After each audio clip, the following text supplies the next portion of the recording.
Assalamualaikum warahmatullahi wabarakatuh. Perkenalkan, nama saya Safira Putri Alfitriani, NIM 2031501147 dari Fakultas Ekonomi dan Bisnis dari Universitas Budi Luhur. Saya akan menjelaskan materi tentang manajemen pemasaran lanjutan untuk memenuhi tugas dari dosen Bapak Dr. Muhammad Mabrur Taufik, SAG, SE, MM. Kali ini saya akan menjelaskan manajemen pemasaran lanjutan. Apakah manajemen pemasaran itu suatu sistem total dari kegiatan bisnis yang dirancang untuk merencanakan, menentukan harga, mempromosikan, dan mendiskusikan barang-barang yang dapat memuaskan keinginan dan jasa baik kepada para konsumen saat ini maupun konsumen potensi. William J. Station. Pemasaran adalah kreasi dan realisasi sebuah standar hidup pemasaran mencapai kegiatan. 1. Menyediakan dan mengetahui keinginan konsumen. 2. Kemudian merencanakan dan mengembangkan sebuah produk dan jasa yang akan memenuhi keinginan tersebut. 3. Kemudian memutuskan cara terbaik untuk menentukan harga, mempromosikan, dan mendistribusikan produk dan jasa tersebut. Pemasaran perbedaan 4. Pemasaran perbedaan yang menjual karena menjualkan itu secukupnya. Lebih kecil dan menjual merupakan bagian dari promosi, sedangkan promosi adalah salah satu bagian dari keseluruhan sistem pemasaran. 5. Pemasaran juga berbeda dengan seni dagang merchandising karena seni dagang perencanaan produk, perencanaan dalam perusahaan untuk menghasilkan jasa untuk produk yang tepat dalam harga yang pantas dan harga dengan warna serta ukuran yang sesuai. 6. Filsafat pemasaran berpandang bahwa sebuah perusahaan harus 1. Berorientasi ke konsumen. 2. Perusahaan kelas untuk mempunyai volume penjual yang menghasilkan laba. Dan 3. Mengkoordinasikan semua kegiatan pemasaran. 7. Kegiatan marketing merupakan kegiatan perusahaan dalam mengatur dan menjuruskan peralatan company resources yang dimiliki kearahan eksploitasi faktor-faktor di luar perusahaan yang dimiliki ke arah eksploitasi fokus di luar perusahaan, yaitu pasar untuk mendapatkan laba. Sifat khusus 8. Sifat khusus yaitu eksploitasi faktor-faktor di luar perusahaan. Inilah yang membedakan fungsi marketing dari ketiga fungsi pokok bisnis manajemen yang lainnya. Konsep pemasaran menurut Kontr 2022 adalah untuk menegaskan bahwa kunci untuk mencapai tujuan organisasi yang ditetapkan adalah perusahaan tersebut harus menjadi efektif dibandingkan dengan para pesaing dalam menciptakan, menyerahkan, dan mengkomunikasikan nilai pelanggan kepada pasar sasaran yang dipilih. Lalu, untuk membedakan konsep penjual dengan pemasaran berikut ini definisi pemasaran yang diungkapkan oleh Theodore Leaf seperti yang dikutip oleh Kontr 2022, yaitu penjualan mengutamakan kebutuhan pihak penjual, sedangkan pemasaran berfokus pada pihak pembeli. Penjualan berfokus pada pihak pembeli. Penjual memberikan perhatian pada kebutuhan penjual untuk mengubah produk yang menjadi uang tunai. Pemasaran mempunyai gagasan untuk memuaskan kebutuhan pelanggan lewat sarana, produk, dan keseluruhan kelompok barang yang dihubungkan dengan hal menciptakan, menyerahkan, dan akhirnya mengkonsumsinya. Lalu, konsep ini pemasaran pilihan Kontr. Kebutuhan, keinginan, dan permintaan ke produk, lalu ke nilai biaya dan kepuasan, lalu perukuran transaksi dan hubungan, lalu ke pasar, lalu ke pemasaran dan pemasar. Satu, kebutuhan manusia adalah kadang merasa tidak memiliki kepuasan dasar fisiologis. Dua, keinginan adalah hasad akan pemuas tertentu dari kebutuhan tersebut. Tiga, permintaan adalah keinginan akan suatu produk yang didukung dengan kemampuan serta kesediaan pembelinya.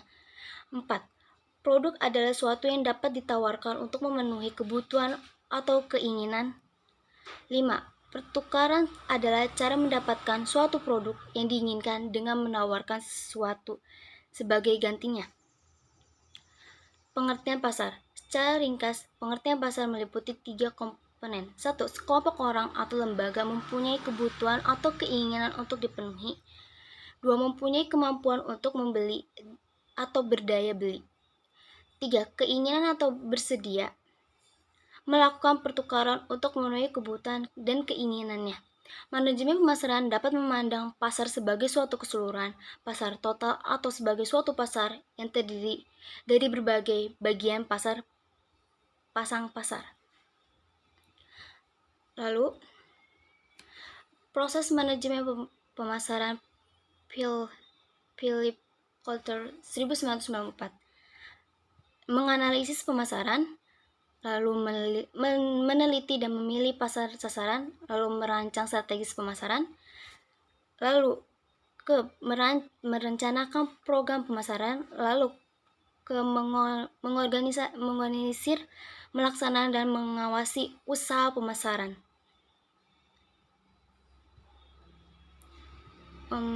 Lalu analisis pasar dimulai dari suatu pernyataan yang ditujukan pada apa yang dibeli pelanggan, yaitu produk yang bernilai melalui proses penjual dan prestasi produk kesetiaan pelanggan yang berbentuk. Selain itu, perlu juga diperhatikan faktor-faktor yang melekat pada produk yang menjadi konsumen tetap menggunakannya. Segmen pasar, pelayanan serta pemenuhan akan kebutuhan pelanggan suatu semestinya pendapatan suatu perhatian yang sangat besar serta terus-menerus dari si pemasar agar segala sesuatunya bisa berjalan dengan efisien dan efektif. Maka diperlukan suatu segmen pasar yang jelas untuk menempatkan produk di pasar.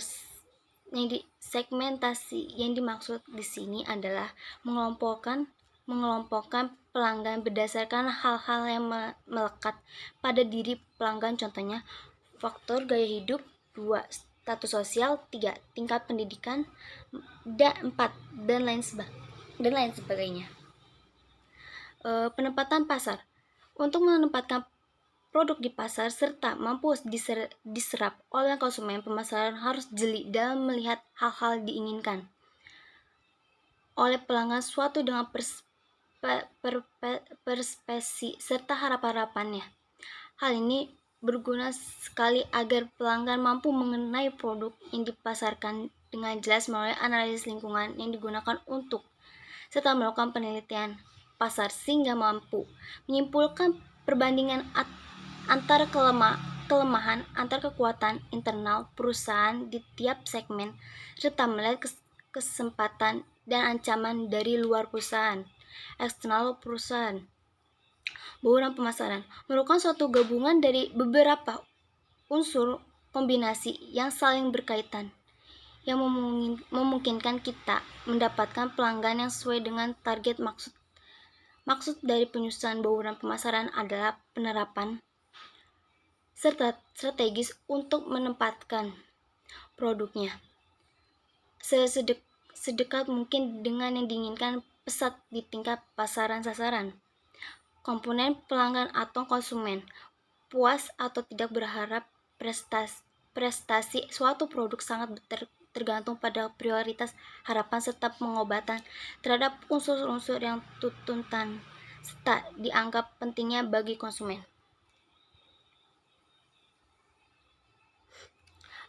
Penganalisan pemasaran melalui marketing research dan intelligent market. Market in research. Aturan main. 1.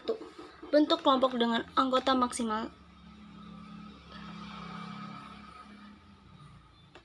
dukungan harus sesuai dengan kelompok, 3 harus mencium, 3 mengalih informasi, 5 membuat laporan.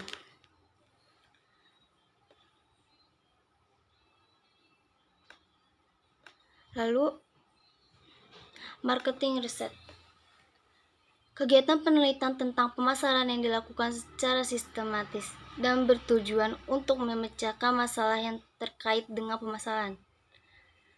1. Kegiatan tersebut meliputi 1. Perumusan masalah dan tujuan penelitian, pengumpulan data, pengolahan data, dan interpretasi hasil penilaian.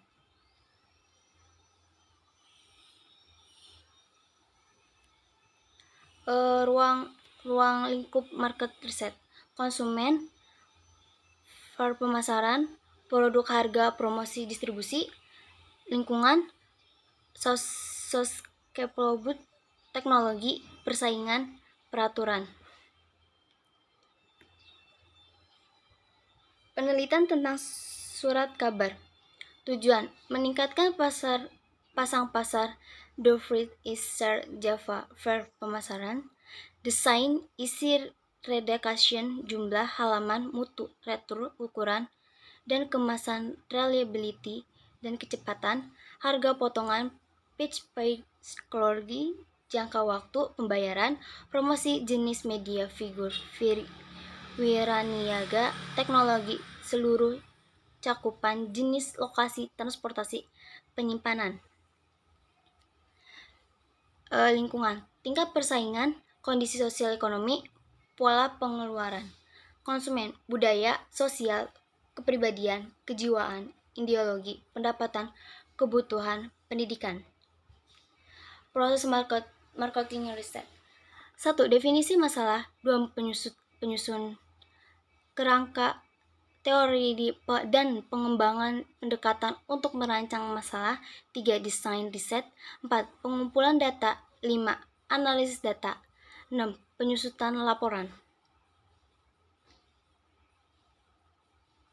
Definisi masalah dibuat dalam bentuk pertanyaan dan merupakan rumusan dari permasalahan yang ada didasarkan atas fakta dan latar belakang masalah. Fakta: perusahaan mengalami penurunan jumlah volume penjualan. Perusahaan mengurangi biaya marketing. Rumusan masalahnya: apakah biaya marketing mempunyai pengaruh terhadap volume penjualan perusahaan? Apabila kegiatan market berpengaruh terhadap volume penjualan. Kerangka teori dan mengembang pendekatan untuk pemecahan masalah. Volume penjualan, besarnya jumlah penjualan perusahaan pada periode tertentu. Biaya marketing, besar biaya marketing yang dikeluarkan oleh perusahaan. Pemasaran. 4P, faktor-faktor yang mempengaruhi keputusan pembeli. Pengenalan kebutuhan, pencairan informasi, evaluasi, alternatif, keputusan pembelian, perilaku pasca pembelian. Desain riset.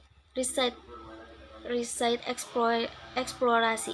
Untuk menjawab what sampel tidak banyak, analisis lebih bersifat kualitatif, riset konklusif, pemecahan masalah.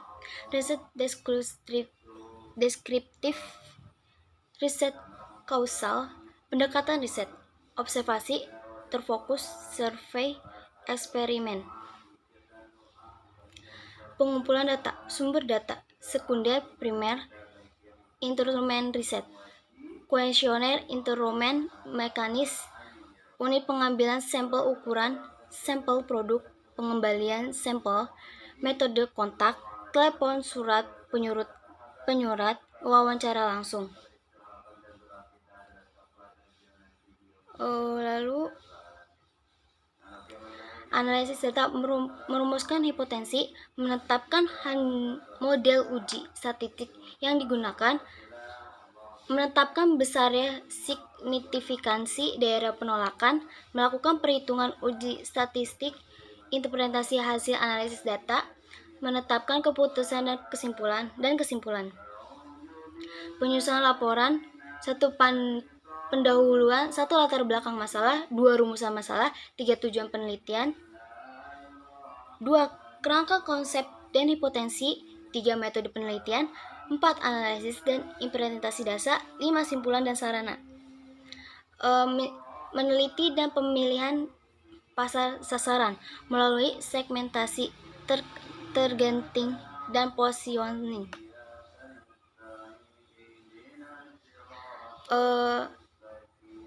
Segmentasi Live 2001 dalam tulisan yang dimuat di situs DM Review menegaskan kembali pendapatan Coulter dan Armstrong bahwa tidak ada satu cara yang unik untuk melakukan segmentasi. Walaupun tidak ada suatu cara yang unik untuk melakukan segmentasi, bukan berarti segmentasi dapat dilakukan secara sembarang. Levy 2001 berpendapat bahwa segmen yang baik harus mudah dipahami, memiliki cukup segmen relevan dengan tujuan segmentasi, dan memberikan cukupan informasi yang akan digunakan untuk mengembalikan keputusan. Pendapatan lain datang dari Throne dan Rees 2005. Mereka berpendapat bahwa setidaknya ada 4 kriteria yang dapat digunakan untuk menilai kebaikan segmen pasar. Menurut Coulter dan Armstrong 2004, segmentasi adalah usaha untuk membagi pasar ke dalam kelompok-kelompok yang dapat dibedakan satu sama lain dalam hal kebutuhan, karakteristik, atau perilaku yang mungkin akan memerlukan produk-produk dan strategis pemasaran tertentu untuk menjangkaunya. Pasar yang tersegmentasi dengan baik dapat dijangkau dan dinilai lebih efisien dan lebih mudah dikelola karena cenderung memberikan respon yang dihomogen terhadap suatu situasi. Beberapa variabel pokok yang sering digunakan sebagai pembeda antara lain adalah geografis, demografis, psikologis, gaya hidup, dan perilaku. Variabel-variabel segmen pasar Coulter dan Armstrong 2004. Segmentasi geografis, bangsa, negara, daerah, kota, lingkungan. Segmentasi demografis, umur, jenis kelamin, jumlah keluarga, pendapatan, jumlah pengeluaran, pekerjaan, pendidikan, agama, golongan, generasi, dan kebangsaan. Segmentasi psikologis, kelas sosial, gaya hidup, dan karakter pribadi. Segmentasi perilaku, pengetahuan, sikap, penggunaan, atau tanggapan konsumen terhadap suatu produk.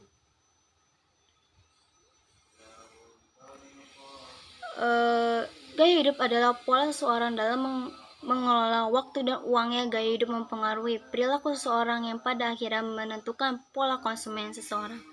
Menurut Casalis 1998, pendekatan gaya hidup cenderung mengklarifikasikan konsumen berdasarkan variabel-variabel I/O, yaitu aktivitas, interest, atau minat dan opini. Jasper Plummer 1974, pola seseorang dalam menghabiskan waktu, minat seseorang, pandangan seseorang terhadap diri sendiri dan orang lain, karakter dasar, penghasilan, pendidikan, dan di mana mereka tinggal. Sekian dari saya. Bila ada kata salah, mohon maaf. Terima kasih.